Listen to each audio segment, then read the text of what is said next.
Khajuraho, village de 3000 habitants. C'est un site archéologique très couru par les touristes. Et pourquoi? Tu en auras la surprise. Ceux de Khajuraho ont été construits voilà 1000 ans. À l'origine, il y en avait 65. Il en reste une vingtaine.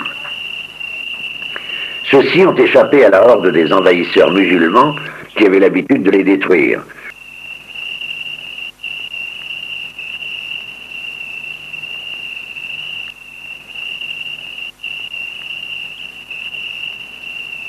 Ils sont construits à l'image de la chaîne himalayenne qui monte graduellement vers les dieux.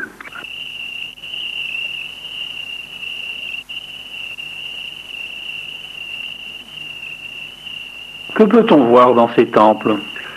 Un vestibule d'entrée, suivi d'une salle de réunion et d'un chœur entouré d'un déambulatoire. L'intérieur est sculpté jusqu'au plafond. Dans le chœur, outre une statue de l'idole, les hindouistes vénèrent le lingam. Le lingam? Oui, le lingam symbolise le sexe masculin planté dans une yoni qui figure le sexe féminin. L'eau du Gange coule goutte à goutte sur le lingam. Cette eau est recueillie à la sortie de la yoni pour être donnée aux fidèles qui la boivent et s'en aspergent la chevelure.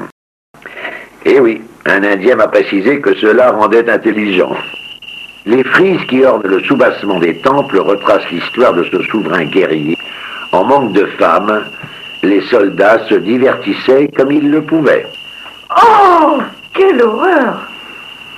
Tu vois, tandis qu'un soldat s'affaire, celui qui tient la jument fait semblant de se voiler la face et un troisième se met en forme pour prendre le relais.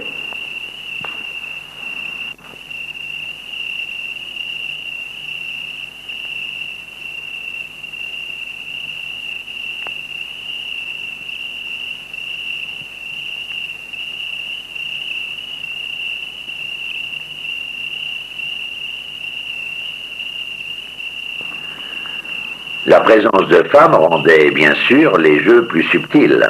Oh! Ces statues païennes sont vraiment pornographiques. Tout est question d'éducation.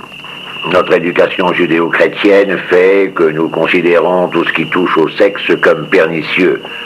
La religion hindouiste est tout autre. Pour elle, le sexe est sacré car l'union des sexes engendre la vie. Elle considère que la jouissance permet de communier avec l'être suprême et pour cela, tout est permis.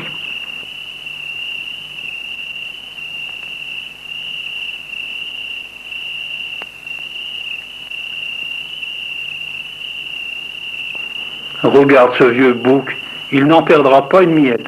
Approchons-nous. On sait où donner du regard tant il y a de sculptures. À croire que les sculpteurs avaient horreur des surfaces vides.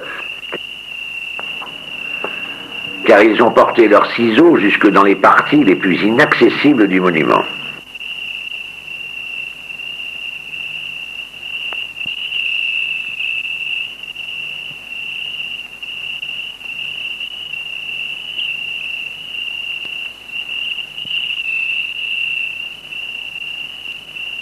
Sais-tu qu'on trouve les mêmes sculptures à des milliers de kilomètres d'ici dans d'autres temples hindous? Ah oui? Pourquoi? C'est qu'elles sont toutes décrites dans le Kama Sutra, le manuel d'érotisme hindou écrit au 5e siècle de notre ère. Mais tu disais que tu venais voir la dame de Khajuraho. Qui est cette dame? La dame de Khajuraho, mais c'est la femme stylisée figurant à des milliers d'exemplaires dans les sculptures de ces temples.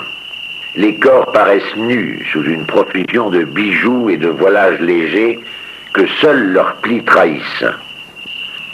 Des hanches opulentes, un nombril profond, une taille mince, une poitrine rebondie, des lèvres pulpeuses et sensuelles, des yeux de gazelle symbolisent la femme idéale indienne. 1000 ans d'histoire n'ont pas changé ces canons de beauté, à en juger par les stars de cinéma indien. Ces gracieuses figures féminines semblent préoccupées par la beauté de leur corps.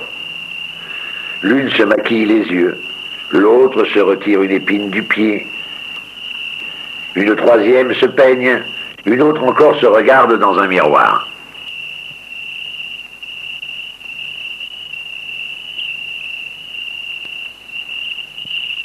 Beaucoup de tableaux montrent des groupes dans des poses érotiques. Leur diversité et leur complexité confondent l'imagination. Certaines poses requièrent des aides. Ici, les aides masculins ont présenté la dame. Ils sont tellement excités qu'ils se masturbent. Les aides féminines sont récompensées par les mains du bienheureux qui, semble-t-il, reste passif dans une position de yoga. Tous ces visages paraissent en extase. C'est la preuve que ces activités ne sont pas malsaines.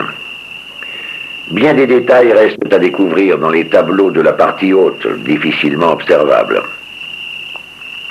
Ces monuments sont trop souvent l'objet de la curiosité malsaine de touristes pressés, poussés à cela par les guides locaux qui ne leur montrent que les tableaux osés. Ils passent à côté de la valeur artistique de ces temples. Nous ne pouvons que le déplorer.